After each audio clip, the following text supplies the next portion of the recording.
Baixada Fluminense, terra do meu coração.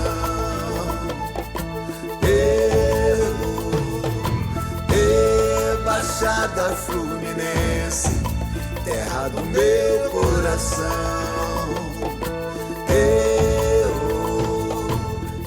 Projeto 200 anos da independência e o protagonismo da Baixada Fluminense. No ano de 2022, tivemos a comemoração do bicentenário da independência. Esse projeto traz a fala de pesquisadores e historiadores e nos permite refletir sobre o contexto histórico da independência e seus 200 anos e como está inserida a região da Baixada Fluminense nesse processo. Em especial, um olhar para a importância da região no desenvolvimento do Estado, do Rio de Janeiro e do Brasil. Em 1808, a família real foge para o Brasil devido às invasões napoleônicas ou às invasões de Napoleão ou invasões francesas. E a partir de então, nós temos início a uma nova era, a Era Joanina, onde Dom João VI governa o Brasil até 1821. Quando pensamos o bicentenário da independência, estamos nos remetendo a pensar o século XIX. Quando falamos em século XIX, podemos identificar que ele começa em 1801, primeiro ano, do século XIX. E logo em 1808 nós temos aqui a chegada da família imperial, da família real, fugindo das invasões francesas a Portugal, e chegam aqui no Brasil mais ou menos umas 15 mil pessoas, acompanhada inclusive por Dom João VI. E a partir de 1808 até mais ou menos 1820, 21, a gente poderia dizer que nós vivemos aqui uma era joanina, o período do governo de Dom João VI. Ora, imaginem vocês o quanto que a vinda dessa família vai impactar o Rio de Janeiro e a Baixada Fluminense, correto? Primeiramente, onde você vai colocar 15 mil pessoas para morar, Então, muitos moradores locais tiveram que deixar suas casas para abrigar esses visitantes que chegavam lá de Portugal. A Baixada é hoje a segunda mais importante região do estado do Rio de Janeiro e uma das mais importantes micro-regiões do país.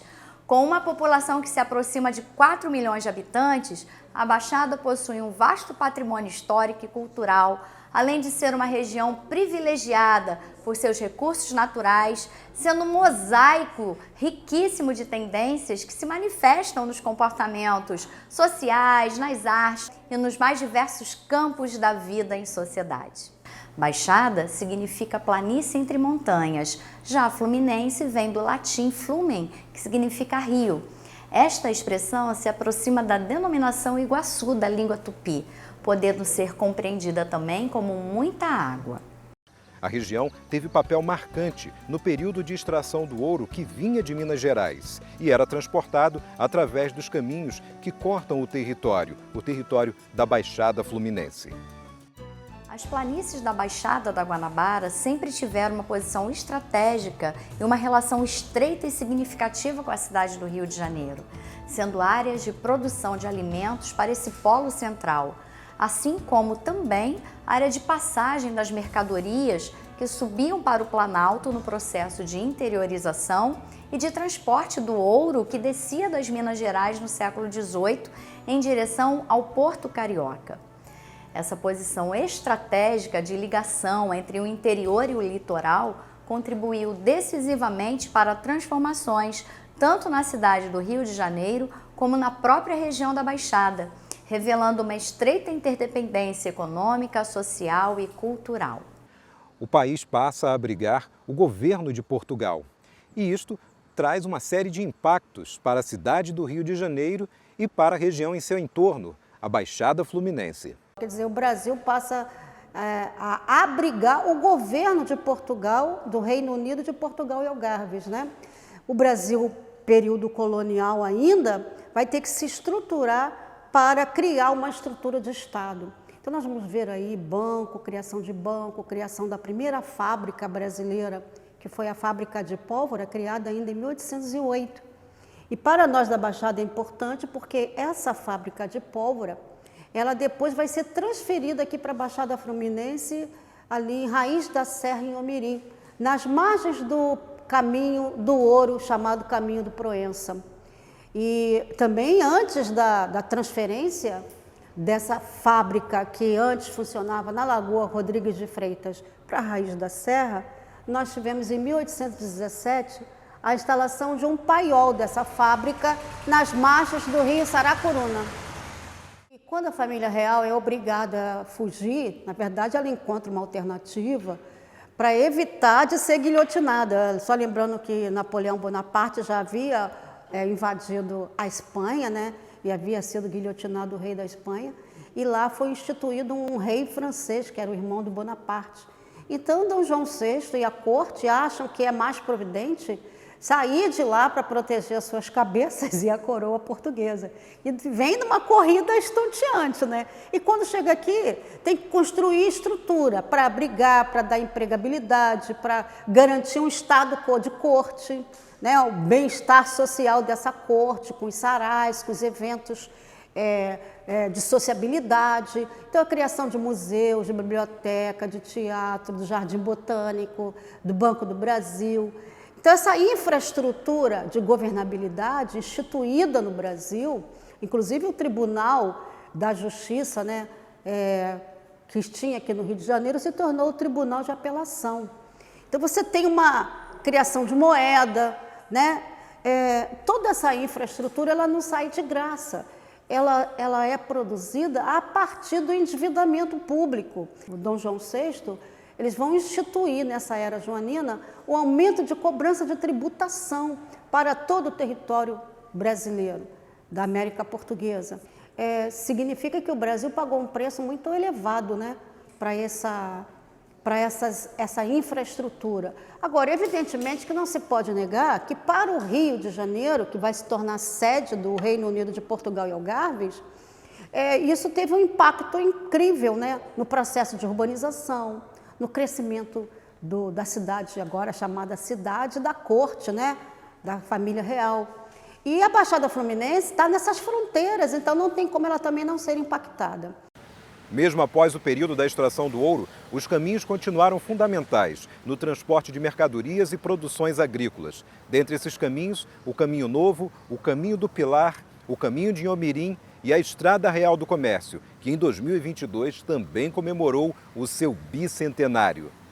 A Estrada Real do Comércio ela começa a ser construída em 1813 e termina em 1822. Portanto, esse ano é o ano do bicentenário de conclusão da Estrada Real do Comércio.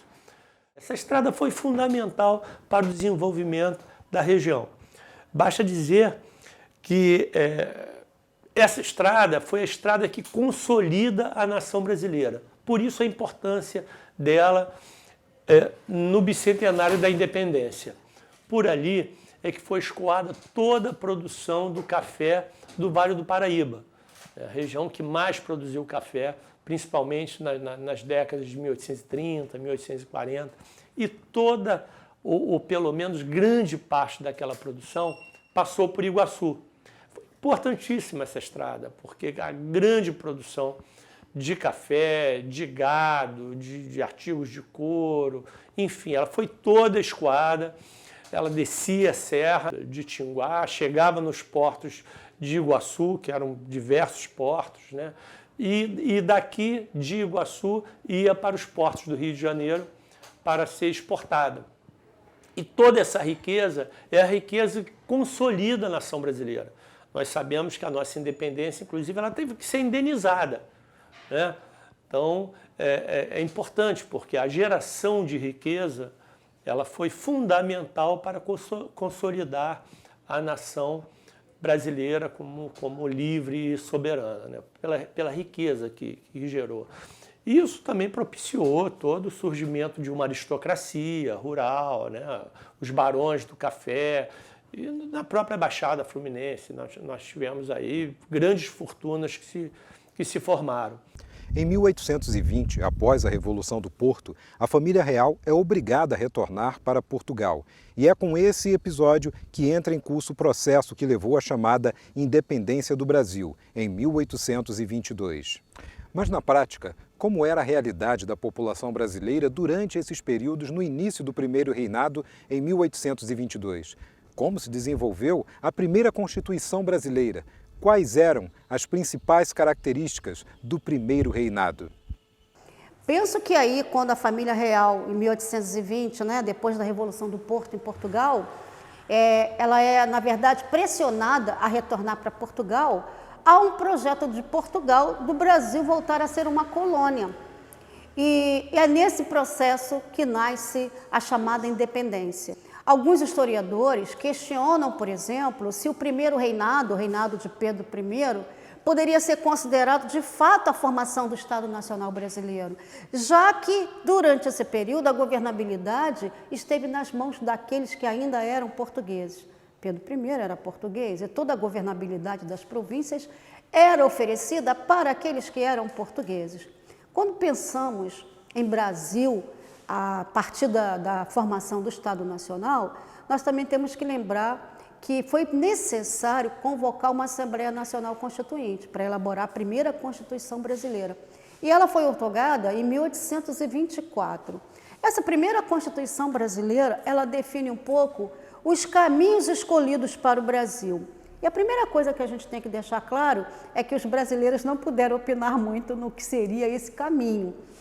O imperador Pedro I fechou a Assembleia Constituinte e apresentou uma Constituição, no qual ele vai instituir 4 poderes. Dentro desses 4 poderes, nós vamos ver que o poder moderador, ele era o poder maior, quase que absolutista. Ele estava ali acima dos outros 3 poderes, acima da justiça, do legislativo e do executivo. Ele era o executivo, mas ele estava acima de todos os outros. Então, esse 4º poder, ele, na verdade, ele vai impor a vontade do imperador sobre o conjunto da sociedade brasileira. E nessa Constituição, os portugueses, por exemplo, asseguraram a sua dupla nacionalidade. Então, eles continuavam como cidadãos portugueses, mas também como cidadãos brasileiros. Em compensação, os africanos escravizados nem eram considerados cidadãos. As mulheres não votavam, os pobres não votavam. Quem um dia foi escravo, ainda que tivesse constituído a sua Carta de Liberdade, também nunca poderia ser considerado um cidadão.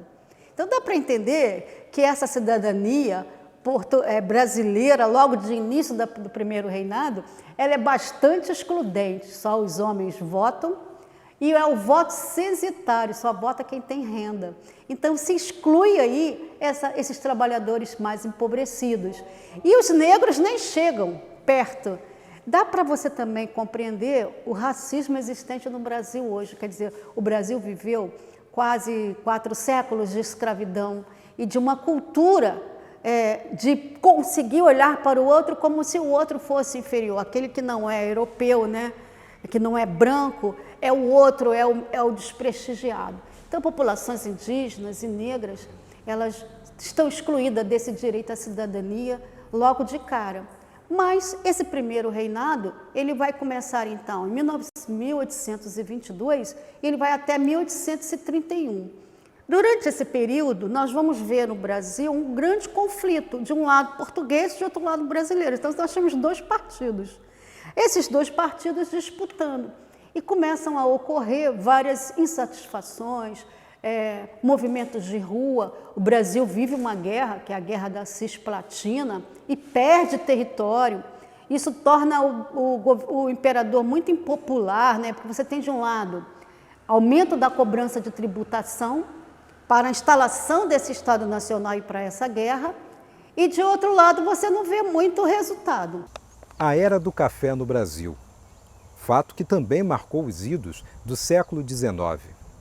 Mas como a produção cafeeira marcou a vida da população do Rio de Janeiro, do Brasil e, em especial, da Baixada Fluminense? Se você observar, na década de 1830, 1835, o café já está nesse momento de grande expansão e já se constituindo como o principal produto de exportação do Brasil monárquico, né, do Brasil imperial. E esse café, essa rota do café, ela vai subindo a serra e ela vai chegar no Vale Paraíba Fluminense. Claro que depois ela vai continuar sua marcha para o oeste paulista, né, Minas Gerais. A produção cafeeira no Rio de Janeiro começa em 1876, ainda na Floresta da Tijuca, e depois você vai ver uma marcha do café, indo para Jacarepaguá, e depois na Baixada Fluminense. E na Baixada nós vamos ter fazendas de café e vamos ter o café subindo a serra. Isso vai criar um impacto brutal em toda a Baixada Fluminense, porque nós vamos começar a ver a nossa Serra do Tinguá, a nossa Serra dos Órgãos, a Serra de Petrópolis, que a gente chama hoje de Serra da Taquara. Essas serras sofrendo um processo de desmatamento brutal para receber as lavouras cafeeiras.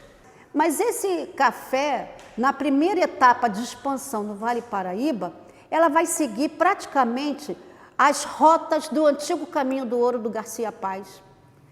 Ora, e também do Caminho do Proença. Mas eu queria chamar a atenção que os grandes cafeicultores da década de 30, eles estão praticamente na nossa serra acima da Baixada Fluminense. Então significa que, por exemplo, onde hoje é o Tinguá, Iguaçu Velho, né, nós vamos começar a ver ali os caminhos do ouro sendo revalorizados para o escoamento do café. E, ao mesmo tempo, eles começaram a identificar que era mais barato armazenar café na Baixada Fluminense do que armazenar totalmente no Porto Carioca.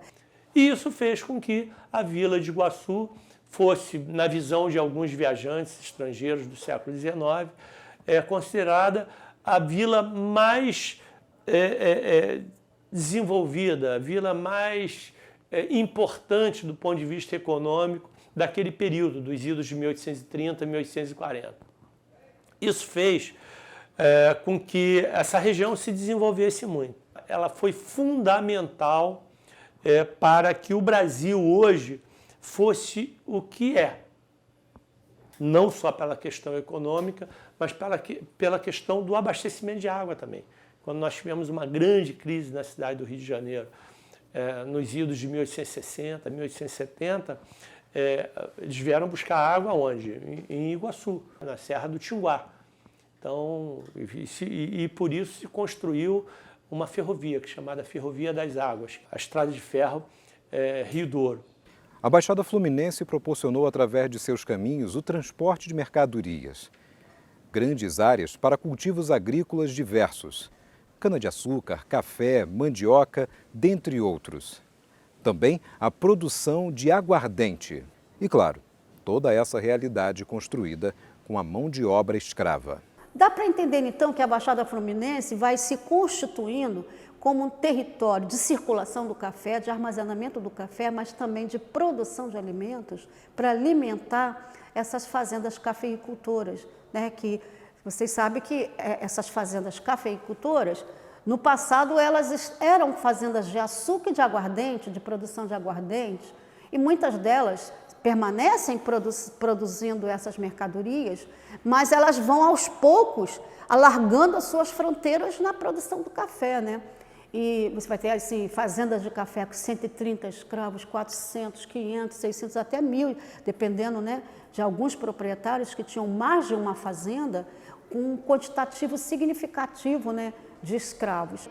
A Corte do Rio de Janeiro é, portanto, a capital do Império, né? Então tem uma importância grande e a Baixada, ela está ali no entorno dessa capital, né? Então ela é muito impactada.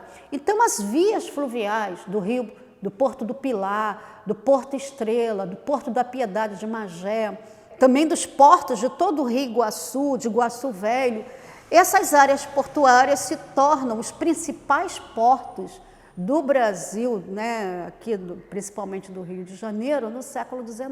A Baixada Fluminense continua produzindo alimentos também para abastecer a corte do Rio de Janeiro. Produção de farinha em grande escala em Magé, em toda a Baixada, produção de arroz, de milho, de feijão. O início do Segundo Reinado, 1840, com Pedro II. E alguns fatos marcam esse período. Pedro II é brasileiro e também é o início do poder, do ganho de poder dos nobres da terra, dos donos da terra, é o início das nobiliarquias. O segundo reinado começa em 1840, com Pedro II. De fato, aí nós temos já um império de fato nacional, né, porque Pedro II nasceu no Brasil. Nesse segundo reinado também nós temos um impacto interessante, que é a presença das nobiliarquias, ou seja, aqueles grandes fazendeiros vão começar a ganhar título de nobreza, chamado nobreza da terra. O governo imperial, no segundo reinado, quer se aproximar desses fazendeiros do café, né? Então, uma forma de incorporá-los, de fazer com que eles também participem, de uma certa forma, dessa formação desse Estado Nacional, nesse segundo reinado, foi a distribuição de títulos de nobreza. Então, essa nobiliarquia da terra, essa nobreza da terra, ela também, esses cargos, né, de barões, de conde, de condessas, isso incorpora esses setores nacionais do café à lógica de poder do Estado brasileiro. Então, quando o café chega no Iguaçu Velho, ali no Tinguá, antigo bairro do Tinguá, nas nascentes do Rio Iguaçu, nas bordas da Estrada do Comércio, nós vamos ver, por exemplo, a Fazenda São Bernardino como um dos retratos das fazendas mais incríveis dessa época, embora ela não fosse uma fazenda de café, ela era uma fazenda de produção de farinha açucareira de aguardente, mas você vai ver que ela tem toda uma estrutura, uma arquitetura de uma fazenda do café do século XIX. E dá para a gente entender que no século XIX, essa corte e esses nobres cafeicultores, eles também vão valorizar a imagem, as sociabilidades, os sarais, a cultura, o piano, a música. É o período da chamada Belle Époque francesa. A influência da arquitetura greco-romana, nas construções dos casarios e dos palacetes, mas também das fazendas. E hoje a Prefeitura da cidade de Nova Iguaçu tem desenvolvido um trabalho de resgate enorme. Nós já restauramos a Torre Cineira da antiga matriz de Nossa Senhora da Piedade do Iguaçu, restauramos o frontispício do cemitério de Nossa Senhora do Rosário dos Homens Pretos, restauramos a escadaria monumental do cemitério da Vila, construída em 1858, e estamos fazendo todo um trabalho de recuperação da Estrada Real do Comércio, que deu origem à criação da vila, né? Foi calçada na década de 1830, iniciou o seu calçamento em 1839, quem calçou foi o coronel Conrado Jacó Niemeyer, que foi um antepassado do grande arquiteto brasileiro Oscar Niemeyer. Ela tinha sido projetada pelo sargento Andréa, que depois recebeu o título de Barão de Caçapava, isso em 1813 a 1817. Né? O prefeito Rogério Lisboa, ele criou recentemente, agora em junho, né, 24 de junho, o Parque Histórico e Arqueológico de Iguaçu Velha. Outro aspecto que vale observar nesse inteirinho entre o século XIX e o século XX foi o impacto ambiental, onde o desmatamento se destaca. Um outro impacto que nós vamos observar desse século XIX na Baixada que vai ser essa degradação ambiental produzida pelo desmatamento, tanto para a cafeicultura como para a produção de carvão. Quero lembrar vocês que a própria ferrovia era a vapor, então ela precisava de madeira e de carvão para se movimentar. E essa madeira e esse carvão, na sua grande maioria, eram fabricados nas fazendas da Baixada Fluminense. Pela Baixada Fluminense saía madeira, tínhamos os caminhos por onde o ouro vinha de Minas Gerais e chegava até os portos para serem transportados para Portugal e Inglaterra. Tínhamos produção agrícola e um outro bem muito importante também saía aqui da Baixada. E até hoje sai, ou pelo menos se não sai, passa por aqui. A água. Na grande crise de abastecimento da cidade do Rio de Janeiro, que ocorreu em 1860, 1870, como eu já referi, eles vieram buscar água onde?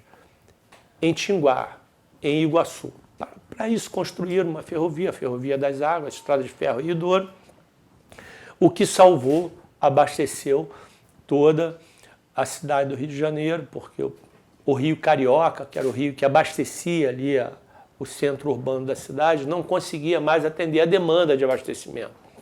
Até 1930, 1940, mais ou menos, que mesmo essas águas aqui, né, em função do grande desenvolvimento da cidade, capital federal do Rio de Janeiro, também não começou a faltar água. O que foi feito? Se construiu a maior estação de tratamento de água do mundo, que é a estação de tratamento do Guandu. E aonde que ela foi construída? Em Nova Iguaçu. Então, parte vinha através de uma canalização do Rio Paraíba, através do Ribeirão das Lajes, e parte das águas da própria Baixada. Ou seja, as águas que abastecem o Rio de Janeiro, na sua maior parte, ou elas passam ou elas nascem em Nova Iguaçu. E as pessoas não sabem disso, né? Quando abrem suas torneiras, né? Quando acionam seus filtros, utilizam seus banheiros, né? Enfim, não vê a importância de Iguaçu para as suas vidas. E o que elas dão em troca? Né? O que a cidade do Rio de Janeiro dá em troca para a Baixada no recebimento dessas águas? As pessoas vão dizer, não sei, mas sim, tem alguma coisa. O lixo, todo o lixo da cidade do Rio de Janeiro, ele é enviado para a Baixada Fluminense. Antes era para o Jardim Gramacho, em Duque de Caxias, e hoje é em Seropédica. Né? A cidade do Rio de Janeiro não tem um vazador de lixo, nem na Zona Oeste. Né? Campo Grande, não tem nada. Uma região que foi tão importante durante todos esses séculos da formação da cidade, da construção da cidade do Rio de Janeiro, fundamental. Nunca é demais ressaltar que até 15 de janeiro de 1833, toda essa região fazia parte da cidade do Rio de Janeiro. No final do século XIX aconteceu a abolição da escravatura. O que esse fato significou? Quando vem a abolição da escravatura, em 1888, ela vai ser um marco importantíssimo de transformações para o século XIX, não só para o Brasil, mas também para a Baixada Fluminense, na medida em que o que sustentava a monarquia era ainda a escravidão, né? Então, para manter a escravidão, se manteve uma monarquia. Para defender o quê? Esse modelo, latifúndio, exportação e escravidão. Quando vem a abolição, em 1888, essa monarquia não se sustenta. Um ano depois vem a quartelada. O Exército Brasileiro faz uma quartelada e nós temos o fim da monarquia. Quais as reflexões podemos fazer sobre a relação da Baixada Fluminense com o bicentenário da independência? Quais são os seus marcos? O que a Baixada século XIX poderia identificar como marcas muito importantes? A fábrica de pólvora que continua lá com sua vila militar, Piedade de Magé como uma porteira para essa cidade de Teresópolis, as cidades imperiais, e a Baixada é um lugar de circulação dessas áreas serranas. As fazendas de café que foram entrando em decadência, né, vão sofrer aqui na Baixada Fluminense uma desvalorização fundiária com a crise ambiental, com as enchentes, com as doenças. A gente viu também que um outro marco importante deixado por esse século XIX foram as ferrovias, né? A ferrovia primeiro do Barão de Mauá, né, de 1854, a Pedro II de 1858, a Ferrovia das Águas, que importante também, né? Marcou a Baixada Fluminense, deixou marcas na Baixada Fluminense. E não podemos esquecer aí da Leopoldina Railway, a Leopoldina Railway de 1886, ainda do Império.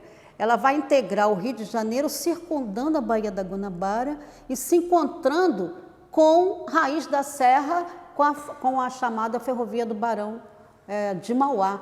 E em 1881 nós temos aí a ferrovia ligando Raiz da Serra até Petrópolis. Uma outra coisa também que não podemos esquecer de citar, da instalação de casas da ciência na Baixada Fluminense. Então nós vamos ter 2 casas da ciência instituídas. A primeira pelo Barão de Langsdorff, ela foi instituída nas bordas do Caminho do Ouro, do Caminho do Proença. A Fazenda da Mandioca do Barão de Longsdorff, ela traz notícias importantes para a gente. Primeiro que o Barão de Longsdorff, ele é um cientista, ele é um naturalista, ele é um expedicionário, e ele traz, por exemplo, rugendas. Ele vai receber outros cientistas, inclusive o Saint-Hilaire. Ele vai estabelecer coleções. A mesma coisa nós vamos ver com a Fazenda do Mátio, lá em Paquequé, que hoje é Teresópolis, Guapimirim, né, nessa região. Também esses caras introduzindo essas produções de frutíferas europeias, né? Esse clima mais ameno, mais de serra, né? Não podemos esquecer também que, a partir de 1848, algumas fazendas da Baixada foram a leilão e passam a abrigar as fazendas de tecido. São também as primeiras fábricas do Rio de Janeiro, elas começam na Baixada Fluminense. Só em Magé nós temos 6 fábricas de tecido, né? E o segundo marco é isso aqui, ó, a formação dos quilombos no século XIX. Esse aqui é um dos retratos mais assim, interessantes que nós temos. É uma máscara de ferro bem pesada. Ela era utilizada aqui, só pegando a parte do rosto e da boca.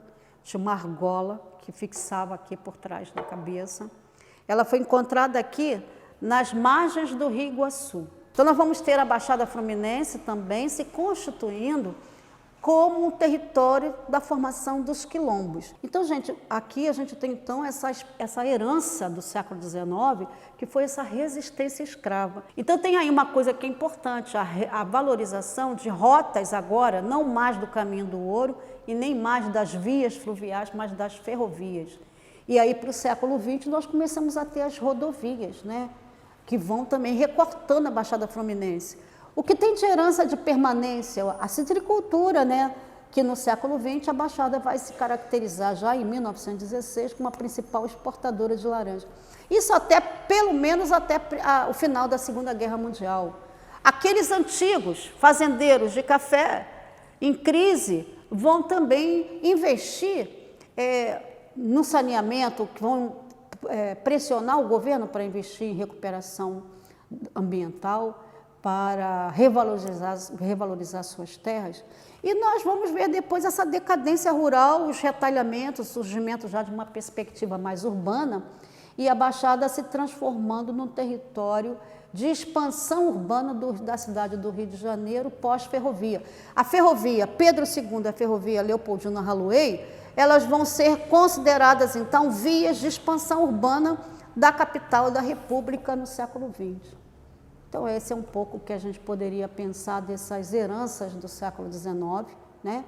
Um século XIX construído pela mão de obra escrava, que produziu nobiliarquias ricas, poderosas naquela época, mas que depois vão entrando em decadência no final do século XIX.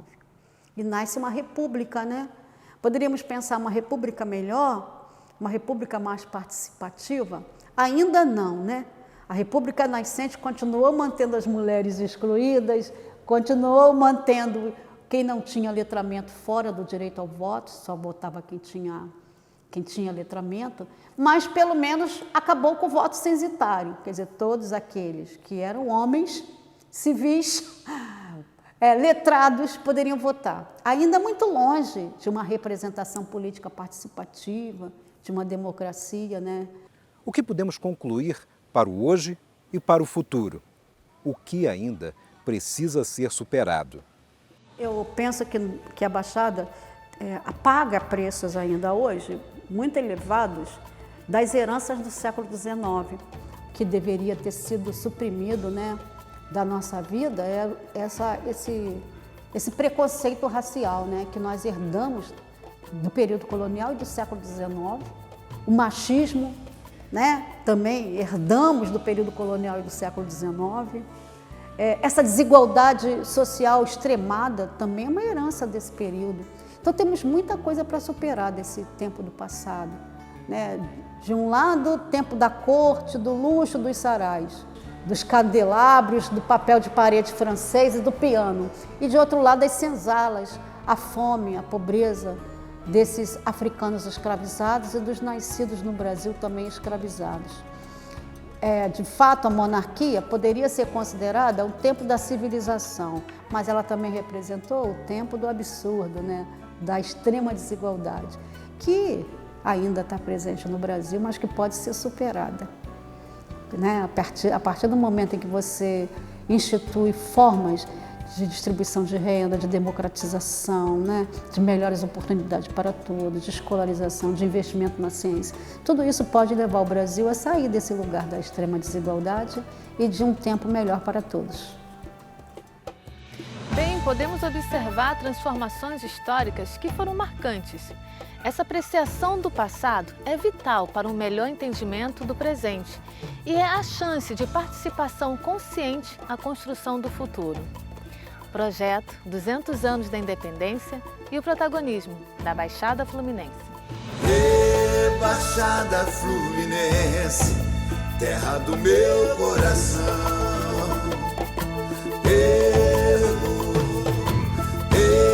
Baixada Fluminense, terra do meu coração.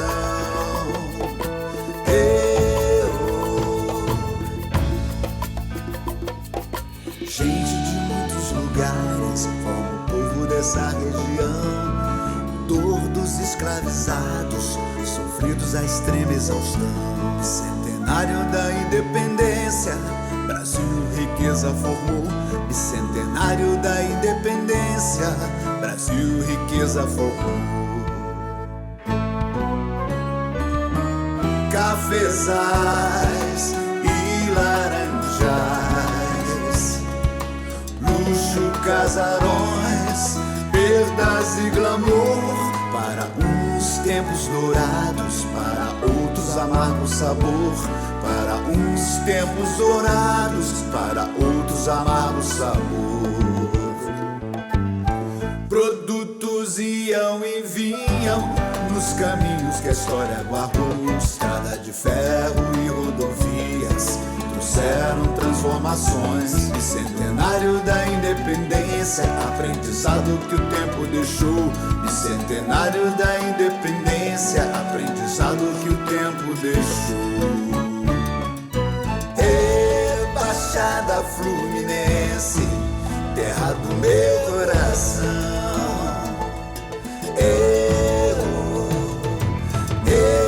Baixada Fluminense, terra do meu coração.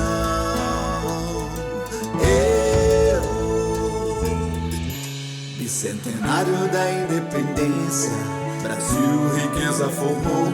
Bicentenário da independência, Brasil riqueza formou.